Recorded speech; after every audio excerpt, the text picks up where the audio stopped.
सत्ता गलियारों की गपशप से करते हैं।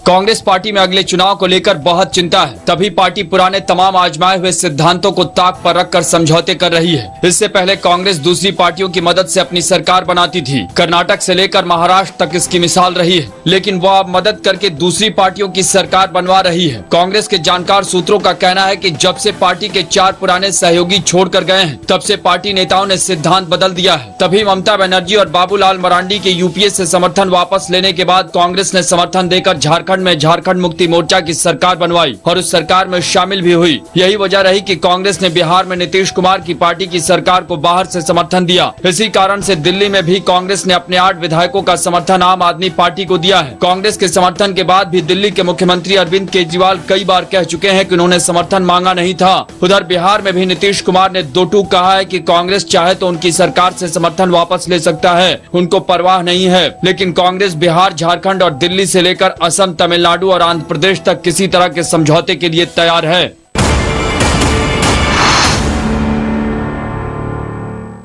भले आंध्र प्रदेश के कांग्रेस के प्रभारी दिग्विजय सिंह ताल ठोक रहे हों कि संसद के अगले सत्र में तेलंगाना बिल पास होगा और भले केंद्रीय गृह मंत्री सुशील कुमार शिंदे दावा कर रहे हों कि सरकार को बिल पास कराने में कोई बाधा नहीं आएगी, लेकिन हकीकत ये है कि 5 फरवरी से शुरू हो रहे संसद सत्र में बिल पास कराना लगभग नामुमकिन है। भारतीय जनता पार्टी ने अपने इरादे साफ कर दिए हैं। वो सरकार की ओर से लाए जा रहे मौजूदा बिल का समर्थन नहीं करेगी। भाजपा के रुख को देखते हुए कांग्रेस के एक वरिष्ठ नेता ने कहा है कि बिना उसके बिल पास कराना संभव नहीं है, क्योंकि एकादश क्षेत्रीय पार्टियों को छोड़कर ज्यादातर पहले से राज्य के बंटवारे का विरोध कर रही हैं, इसलिए उनका समर्थन नहीं मिलने वाला है। दूसरी ओर सीमांध्र के सांसद इस बार खुलकर बिल का विरोध करेंगे और बिल पेश नहीं हो पाए इसकी कोशिश करेंगे। कहा जा रहा है कि सीमांध्र के सांसद यूपीए सरकार के खिलाफ अविश्वास प्रस्ताव लाने की तैयारी कर रहे हैं। इस कोशिश में लगे सांसदों का दावा है कि उनके पास 80 सांसदों का समर्थन है। अविश्वास प्रस्ताव लाने के लिए 50 सांसदों के दस्तखत की जरूरत होती है। अगर सीमांध्र के सांसदों ने ये नाटक कर दिया तो बिल का पेश होना भी मुश्किल हो जाएगा।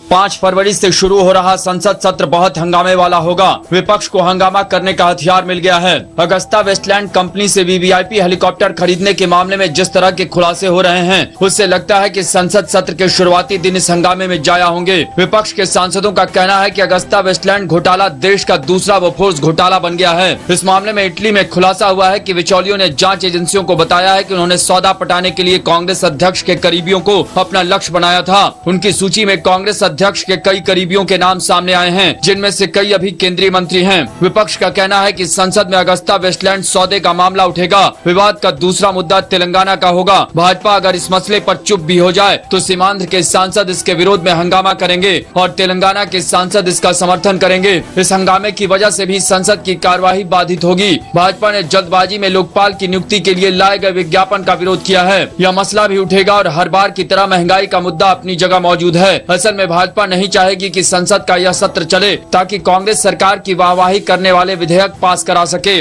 अब